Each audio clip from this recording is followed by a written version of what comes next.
Hello student. Last class में हम लोगों ने पढ़ा था normality calculation, measurement of concentration में आज एक नया टॉपिक पढ़ेंगे। टॉपिक का नाम है molarity.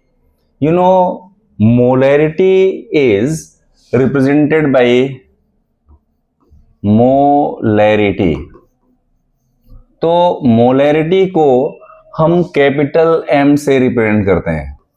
Molarity is represented by capital M, and measurement of this unity is used for the mole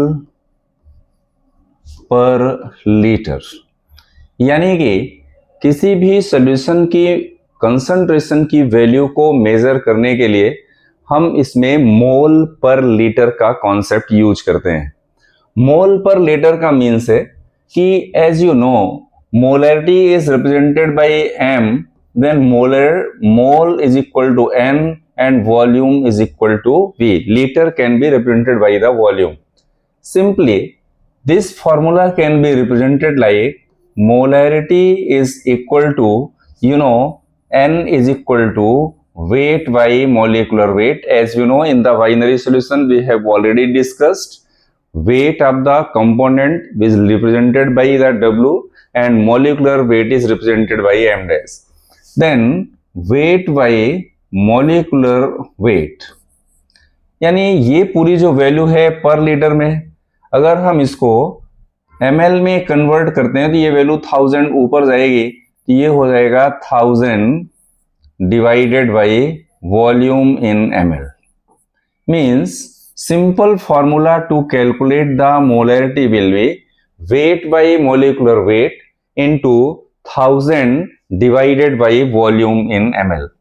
okay student, तो weight of the component यानी कि solute, molecular weight of the solute into 1000 divided by volume in ml, इसका सबसे simple formula बन गया। अभी एक suppose question लेते हैं, एक क्वेश्चन सॉल्व करते हैं इस फॉर्मूले के बेस पर। Suppose you are taking 40 gram of sodium hydroxide is dissolved in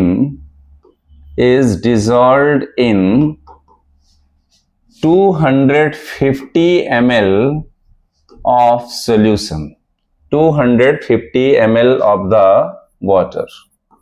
Then find the molarity of solution, molarity of solution। अब देखो, हमको अब इसमें पता चल गया कि क्या फाइंड करना है।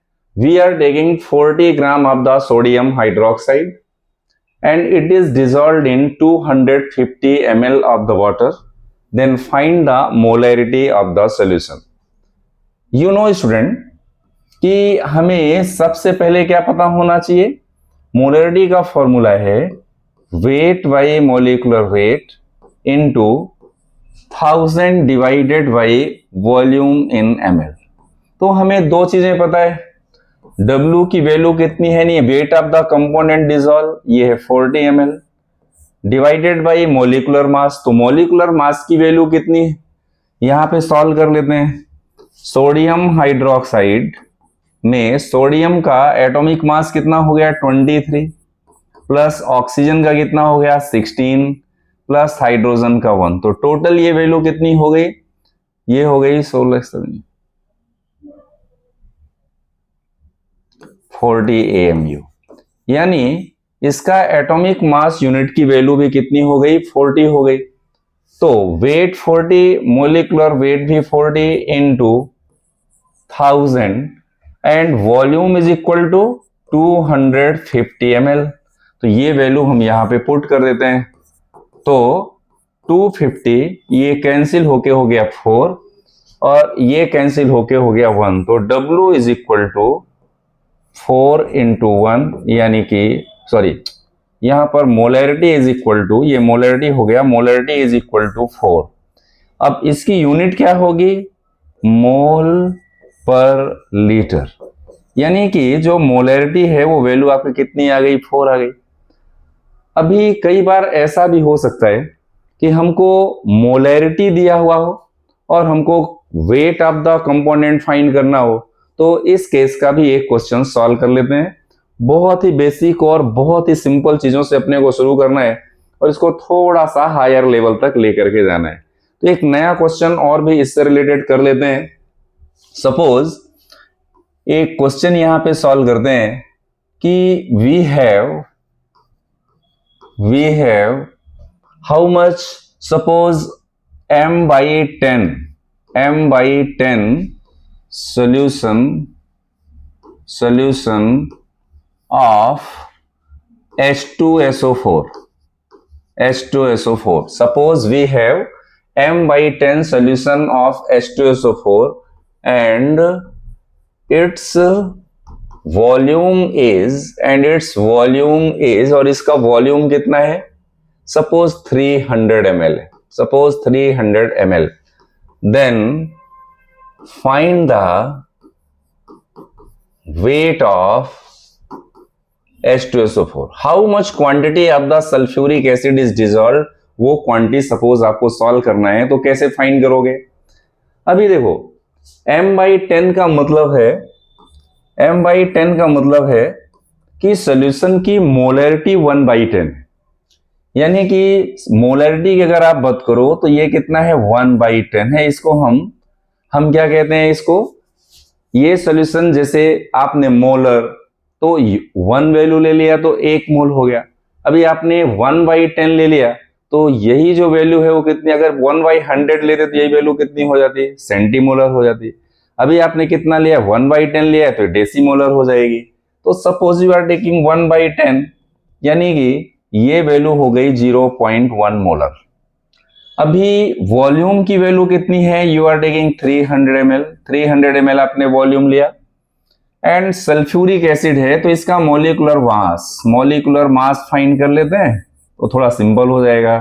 तो molecular weight of the sulphuric acid यानी कि H2SO4, तो ये वैल्यू हो जाएगी 2 हाइड्रोजन, सल्फर की वैल्यू 32 एंड 4 × 16 यानी 4 atom of oxygen sir there, तो हम कितना लेंगे 16, यहां पर इसका एक का मॉलिक्यूलर मास है तो ये वैल्यू हो जाएगी 2 + 32 + 64 यानी 4 2 6 2 8 एंड 6 3 9 98 AMU। तो अब ये पॉइंट यहां पर याद रखना, इसके बेस पर हमको सल्फ्यूरिक एसिड का weight dissolved in the component find करना है। अभी मोलैरिटी के फॉर्मूले में इसको यहां पे पुट कर देते हैं। मोलैरिटी का फॉर्मूला है molarity is equal to weight by molecular weight into 1000 divided by volume in ml। अभी यहां पर ml में आपको वॉल्यूम लेना है। Molarity you know that is 0.1, it is already given in the question. तो मोलैरिटी आपने 0.1 लिया, वेट आपको फाइंड करना है, molecular weight is 98 into 1000 divided by ये आपने ले लिया 300 ml। अभी ये 20 इससे कैंसिल हो जाएंगे, हो जाएगा 10/3। अब देखो W की वैल्यू अपने को फाइंड करना है तो इसको सॉल्व कर लेते हैं। 0.1 into 98 into 3 is equal to, अब ये वैल्यू कितनी हो जाएगी W इंटू 10 बचा आपके पास, तो W इज इक्वल टू क्या हो जाएगा 0.1 इंटू 98 इंटू 3 डिवाइडेड बाई ये कितना हो जाएगा 10। ओके स्टूडेंट, तो इसके बेस पर अगर आप इसको 0.1 डिवाइडेड बाई 10 और इंटू 98 इंटू 3 को सॉल्व करो तो जो आंसर आएगा क्वांटिटी में वो क्या हो जाएगा, इसका वेट हो जाएगा। यानी कि वेट की वैल्यू फाइंड करना बहुत ही आसान है with the help of this equation. ये सिंपल कैलकुलेशन, अब आप बाकी इसमें से कर लो तो इजी हो जाएगा कि how much quantity of the weight is dissolved in it. Okay student, ऐसे ही आपको यहां पर ये जो मैंने m/10 दिया हुआ है, कई बार ऐसा अगर लिखा हुआ हो, suppose something is written like this के यू आर टेकिंग 10 मोलर, तो इसका मतलब है कि इसकी मोलैरिटी 10 है। When you are taking, suppose आपसे किसी ने कहा कि you are taking centimolar solution. अब आप सेंटीमोलर का मतलब क्या है? सेंटीमोलर सोल्यूशन का मतलब है कि मोलरिटी इज 1/100, यानी कि आप इसको चाहो तो you can write this like m/100। तो यही क्या हो जाएगा? सेंटीमोलर सोल्यूशन हो जाएगा। तो सेंटीमोलर, डेसीमोलर, मिलीमोलर, मोलर, ऐसे सारे टर्म से रिलेटेड भी यहाँ पे क्वेश्चंस आते हैं।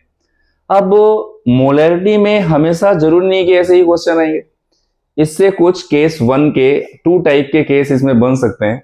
वो दोनों केस का मोलरिटी का यहां पर स्टडी कर लेते हैं। अभी देखो, पहला केस आपको समझाता हूं मोलरिटी का। फर्स्ट केस है कि suppose you are taking 2 vessel. Suppose आपने एक पहला केस समझ लेते हैं। सपोज ये वेसल में आपने कोई सोल्यूशन लिया एंड ये सोल्यूशन की मोलरिटी पहले कितनी है? m1 है।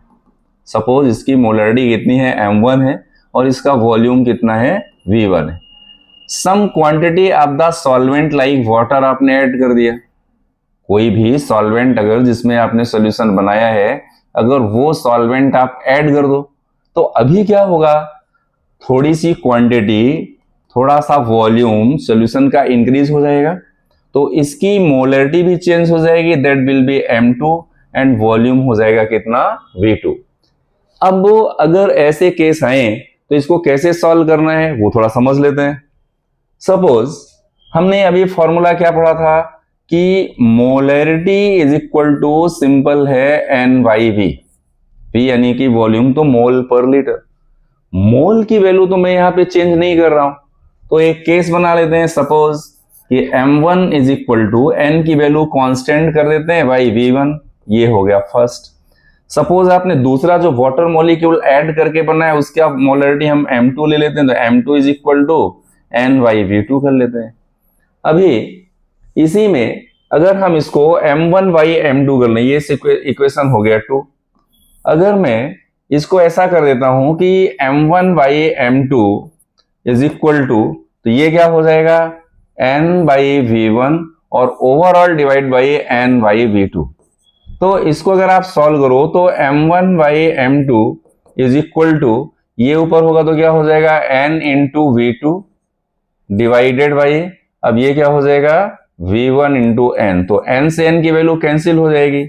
अब बचेगा क्या? m1/m2 is equal to v2/v1। यानी कि आप इसको थोड़ा और सिंप्लीफाई करो तो ये इक्वेशन कैसा बन जाएगा?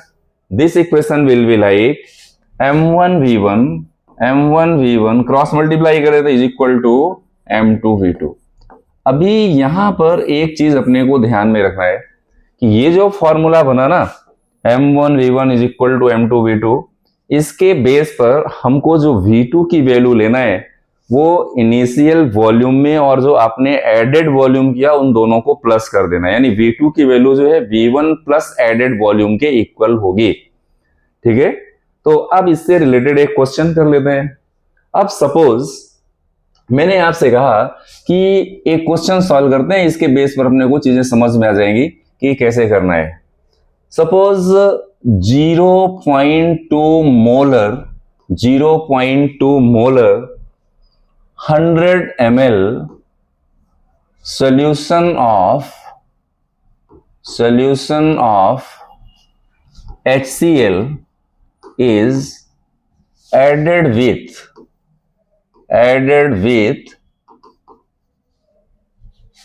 50 ml of the water, 50 ml of water. Then find the molarity of new solution, यानी आपको इसमें जो नया सॉल्यूशन बने उसकी मोलरिटी आपको फाइंड करना है after adding the 50 ml of the water molecule and concentration of the initial value is already given, that is 0.2 molar, 100 ml solution है। तो आप इसमें एक फॉर्मूला यहां पे यूज कर सकते हो, अभी जो मैंने आपको इसके पहले बताया कि M1V1 is equal to M2V2, यानी कि M1 की वैल्यू ये हो गई और उसका वॉल्यूम कितना लिया है आपने, 50 ml लिया है।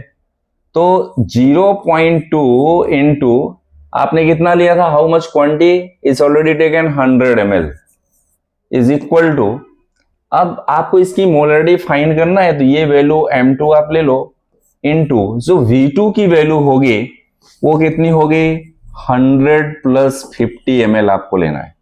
अभी ध्यान रखो 0.2 into 100 is equal to M2 into 150 आपको लेना है, यानी दोनों के वॉल्यूम को प्लस करना है। तो M2 इज इक्वल टू क्या हो जाएगा, 0.2 इंटू 100 डिवाइडेड बाई 150। इसको थोड़ा सिंप्लीफाई कर लेते हैं तो 0.2 इंटू 10, तो ये वैल्यू हो जाएगी 2/15, यानी M2 की जो वैल्यू आएगी वो यहां पर आप सॉल्व कर लो, इससे आपको molar concentration of the solution calculate हो जाएगा, मिल जाएगा।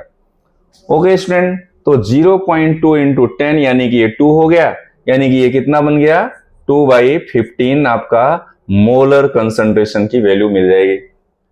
अब क्वेश्चन ये है स्टूडेंट कि इसमें हमेशा एक केस के क्वेश्चन नहीं बनेंगे, इसमें एक क्वेश्चन जनरली रिजल्टेंट मोलैरिटी का भी आता है जो आज यहां पर समझेंगे। अभी जो दूसरा केस है, case 2, that is related from the resultant molarity. ये थोड़े से अच्छे क्वेश्चन इसमें बन जाते हैं। रिजल्टेंट मोलैरिटी, अब रिजल्टेंट मोलैरिटी का जो क्वेश्चन है उसको हम रिजल्टेंट मोलैरिटी को M डैश से सपोज रिप्रेजेंट कर देते हैं। Resultant molarity M dash is equal to M1V1 plus M2V2 divided by V1 plus V2। ये फॉर्मूला आपको यूज करना है रिजल्टेंट मोलैरिटी के लिए। अब क्वेश्चन ये है, ये केस बनता कैसे, सपोज आपने 2 कंपोनेंट्स के सेम टाइप के सॉल्यूशन लिए, means solute and solvent both are similar, यानी कि उनके कंसंट्रेशन डिफरेंट हो सकते हैं, वॉल्यूम डिफरेंट हो सकता है, लेकिन उनके कंपोनेंट सिमिलर होना चाहिए, तब ये रिजल्टेंट मोलैरिटी का फॉर्मूला अप्लाई होगा।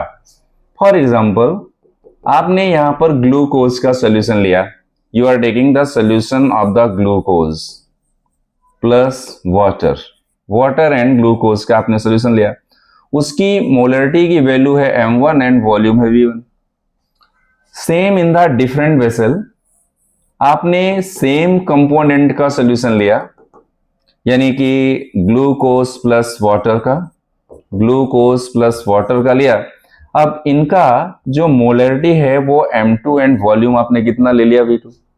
तो अभी मैंने क्या किया, इन दोनों सॉल्यूशन को मिक्स कर दिया और एक नए वेसल में इनको मिक्स कर दिया। तो नया जो वेसल होगा उसमें मोलैरिटी जो हमको मिलेगी that is called resultant molarity M dash, यानी इन दोनों सॉल्यूशन को मिक्स करने के बाद हमें जो न्यू मोलैरिटी मिलेगी that is called resultant molarity. लेकिन एक ही बात का यहाँ पे बहुत ध्यान रखना है कि दोनों के कंपोनेंट एक जैसे होने चाहिए, दोनों के सॉल्यूट सॉल्वेंट एक जैसे होने चाहिए, लेकिन दोनों के कंसंट्रेशन एंड वॉल्यूम्स डिफरेंट हो सकते हैं, then this formula can be applied, this is called resultant molarity. एक क्वेश्चन सॉल्व करके देखते हैं इससे रिलेटेड क्वेश्चंस कैसे आते हैं। ओके, तो एक क्वेश्चन सॉल्व करते हैं स्टूडेंट, तो फिर ये टॉपिक भी इसमें मोलैरिटी से रिलेटेड एक्चुअली 2-3 चीजें और आपको समझाना है, थ्योरेटिकल है, उसको फिर खत्म करेंगे। तो मोलैरिटी में क्वेश्चन लिखते हैं कि 0.3 molar 200 ml solution of glucose is mixed with, हमने क्या किया, मिक्स कर दिया, mixed with 0.5 300 ml solution of glucose, दोनों के एक्वस सोल्यूशन है। Then find the molarity of new solution. अब आपके पास जो नया सोल्यूशन बना है उसकी मोलैरिटी क्या होगी, आपको फाइंड करना है। अब ऐसे बहुत सारे क्वेश्चन के मैं आपको एक शीट भी भेजूंगा, तो सिंपल क्वेश्चन है और भी इसमें बहुत सारे क्वेश्चन बन सकते हैं। तो हमने कहा था कि resultant molarity m dash is equal to m1v1 plus m2v2 divided by v1 plus v2। अच्छा, अब मान लो यहां पर कभी 3 कंपोनेंट के सोल्यूशन आ गए, 3 सोल्यूशन सेम टाइप का आपने ले लिया, तो m1v1 plus m2v2 plus m3v3 divided by v1 plus v2 plus v3, यानी कि वैल्यू n तक हो सकती है। कई सारे आप सोल्यूशन सेम टाइप के ले सकते हो। अब इसकी पहली मोलरिटी कितनी है 0.3, वॉल्यूम कितना है इसका 200 ml, ये एक बात हो गई। सेकेंड पॉइंट इज मोलरिटी कितनी है दूसरे की 0.5 इंटू वॉल्यूम कितना है 300 ml, ये हो गया। It is divided by 200 ml plus 300 ml। अब इसको सॉल्व करेंगे तो ये जो वैल्यू हो गई वो 200 multiplied by 0.3 and 300 divide by 5, और इसकी वैल्यू को 200 प्लस 300 से सॉल्व कर दो तो जो आएगा it will be the resultant molarity of the solution. यानी कि ये वैल्यू 60 प्लस 3 5 जा 15 यानी कि 150, तो ये कितना हो जाएगा 60 प्लस 150 डिवाइडेड बाई 500, तो ये कितना हो जाएगा 210 डिवाइडेड बाई 500, तो ये cancel 21 by 50 will be the resultant molarity of the solution. Okay student, तो इस तरह के क्वेश्चन मोलैरिटी में बन सकते हैं। कुछ थ्योरेटिकल पोर्शन यहां पे समझ लेते हैं।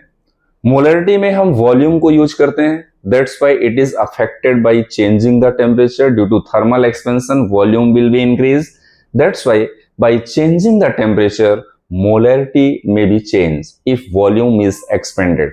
ओके स्टूडेंट, तो ये मोलैरिटी का एक छोटा सा टॉपिक मैंने आज आपको पढ़ाया।